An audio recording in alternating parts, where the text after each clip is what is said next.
서울특별시의 동쪽에 해당하는 광진구엔 그리 높지 않은 산이 하나 있다. 한강을 마주보고 있는 해발 285m의 아차산이다. 이곳은 산이 자리 잡고 있는 지정학적 위치 때문에 고대 시대부터 중요시되던 군사적 요지였다. 산의 정상에 서서 아래를 내려다보면 이곳이 왜 중요한 요충지인지 그 이유를 알 수 있다. 남으로는 한강 이남의 지역이 한눈에 들어오고 북으로는 멀리 의정부에 이르는 길목까지 조망할 수 있기 때문이다. 산의 곳곳엔 과거에 이곳이 전략적으로 중요한 곳이었음을 말해주는 삼국시대의 흔적들이 아직 남아있다.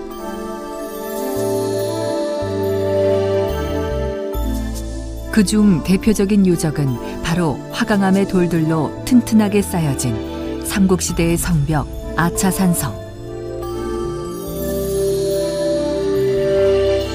삼국사기를 보면 맨 처음 한강 유역을 통치했던 백제는 한강 방어를 위해 지금의 아차산에 산성을 쌓았다는 내용이 나온다. 삼국이 한강을 차지하기 위해 한치의 양보도 없는 치열한 전투를 벌였던 곳인 만큼 아차산에선 삼국의 유물이 골고루 발견되고 있다. 그 중에서도 특히 신라시대의 유물이 많이 나타난다.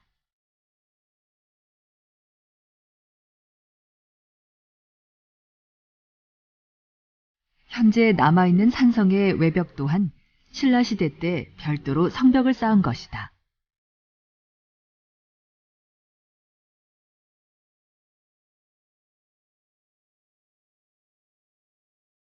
백제의 뒤를 이어 한강 유역을 차지한 나라는 한반도의 남쪽으로 관심을 돌려 활발한 남진 정책을 펼치던 고구려였다.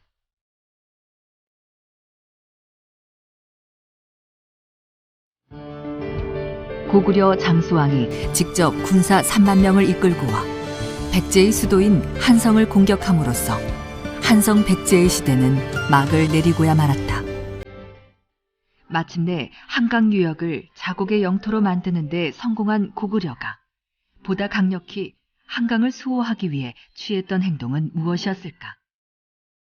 그것은 바로 아차산성을 더욱 견고한 요새로 만드는 일이었다.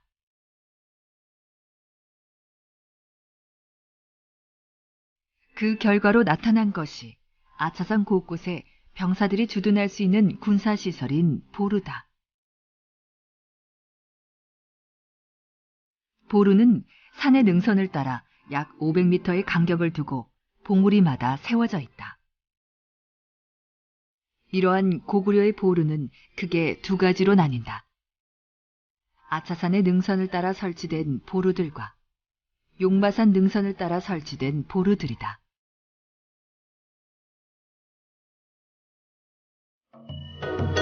이것은 아차산이 갖고 있는 지형 때문에 비롯됐다.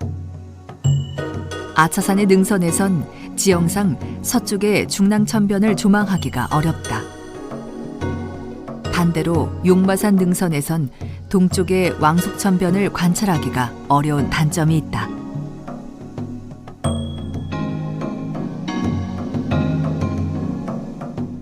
그렇기 때문에 아차산 주위의 지역을 살피기 위해선 반드시 2열의 보루가 필요했던 것으로 보인다.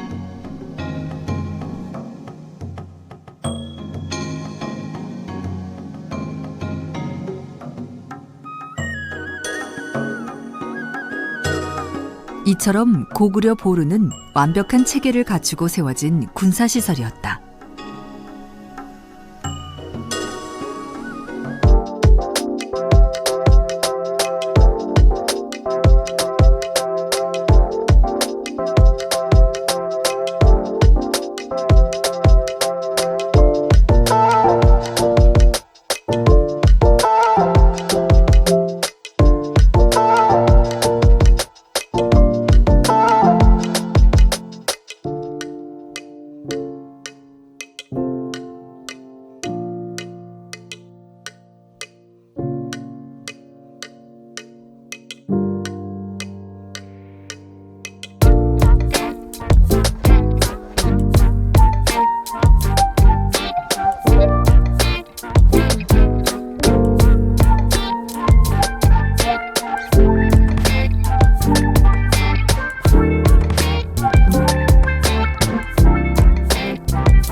그렇다면 고구려의 보루 중 가장 원형을 잘 간직하고 있는 곳은 어디일까?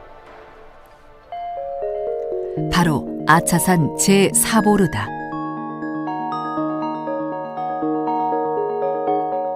특히 아차산 제4보루는 길이 45m에 이르는 대형 건물터가 발견되었는데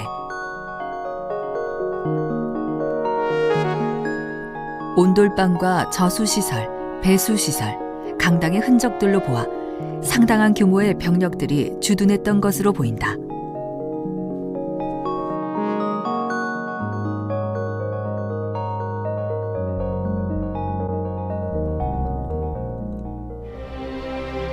한강을 차지하기 위해 고구려가 선택한 것은 보루였다.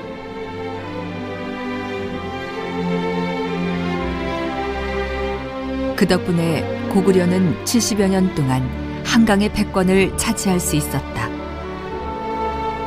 아차산 능선의 보루에서 고구려의 병사가 바라봤던 한강. 오늘도 한강은 유유히 흐르고 있다. 하늘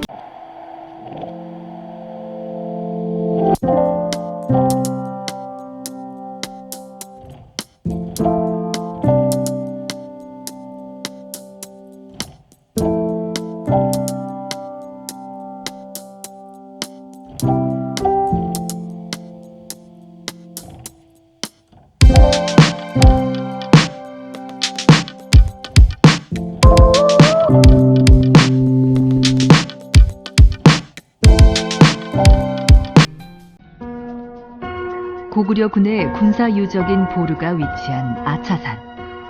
아차산은 그야말로 고구려군의 모습을 생생하게 보여주는 거대한 노천 박물관과 같았다.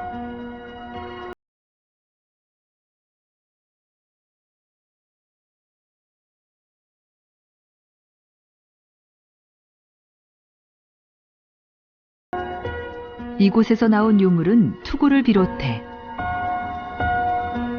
활과 함께 사용되었을 화살촉 등 다양한 무기류들이 나왔다. 마고류를 통해서는 기마 민족이었던 고구려인의 옛 모습을 상상해 볼 수 있다. 이곳에선 무기뿐만 아니라 고구려군이 주둔하면서 생활용품으로 쓰였을 가능성이 높은 토기 파편들이 함께 출토되었다.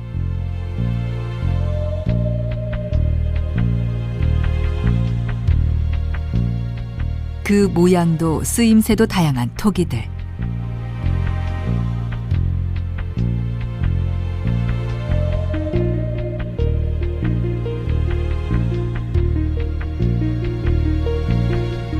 토기 중에서 눈길을 끄는 것은 부호가 새겨진 토기다. 이 부호가 의미하는 것은 무엇일까? 어쩌면 이것은 어떤 개인이나 집단이 사용하던 표식은 아니었을까? 그 당시 아차산의 고구려군은 보루에서 무기를 만들고 토기에 음식을 만들어 먹었을 것이다. 그런데 이곳에서 생각지도 못한 유물이 나왔다. 쇠스랑과 보습 같은 농기구도 발견됐다는 점이다. 해발 고도가 낮다고 해도 이곳은 엄연히 산꼭대기다. 다량의 무기류가 발견되는 이곳에서 왜 이와 같은 농기구가 나오는 것일까?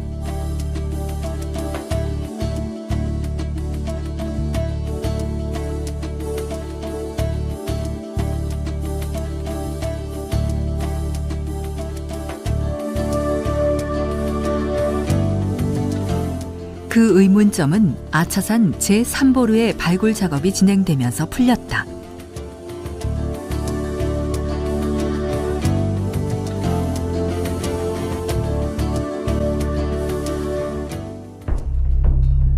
돌에 구멍을 낸 형태의 방아터가 발견되었기 때문이다.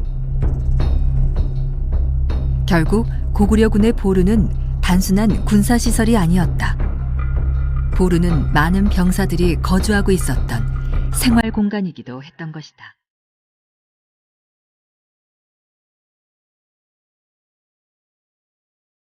이런 사실을 뒷받침해주는 또 다른 구체적인 증거가 아차산 제4보루에서 나왔다.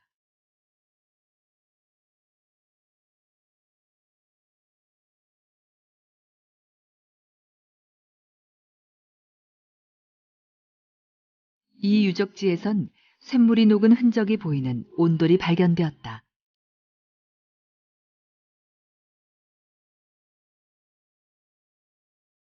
이는 곧 이곳이 대장간 시설이었다는 것을 의미한다. 풀물을 차려놓고 쇠를 녹여서 간단한 무기나 농기구를 만들었던 흔적인 것이다.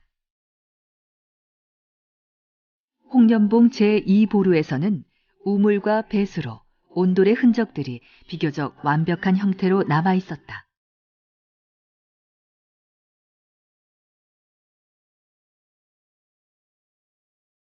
발견된 유적지의 건물터의 규모로 보아 이곳에선 100여 명의 병사들이 거주할 수 있었던 것으로 추정된다. 보루를 20개로 계산했을 경우 아차산 일대의 보루에서 주둔했던 병력 수만 해도 2,000명에 이른다는 얘기다.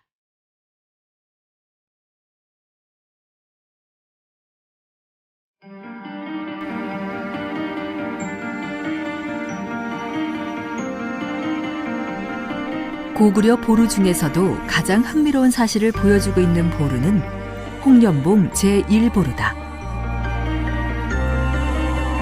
다른 보루에선 전혀 발견되지 않은 귀한 유물이 이곳에서 처음으로 발견되었기 때문이다. 그 유물의 존재는 이곳을 지휘하던 장수의 신분과 밀접한 관련이 있다.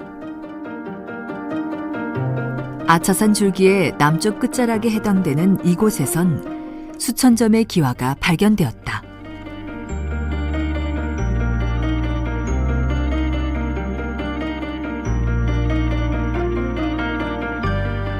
또한 연화문 와당이 3개가 발굴되었는데 그 당시 기와는 왕궁의 건축 자재로만 쓰이던 귀한 자재였다. 그런 만큼 중요한 건물이 이곳 아차산성에 있었고 이곳의 지휘자가 신분이 매우 높은 사람이었을 것이라는 추측도 가능케 한다. 혹시 그 사람은 고구려 평원왕의 사위인 온달 장군과 같은 사람은 아니었을까? 신라군과 싸우다가 전사했다고 전해지는 온달 장군의 이야기 속 장소가 이곳은 아니었을까? 1500여 년 전 고구려군은 아차산에 대규모 보루를 만들어 이곳에서 살고 생활하며 최선을 다해 싸웠을 것이다.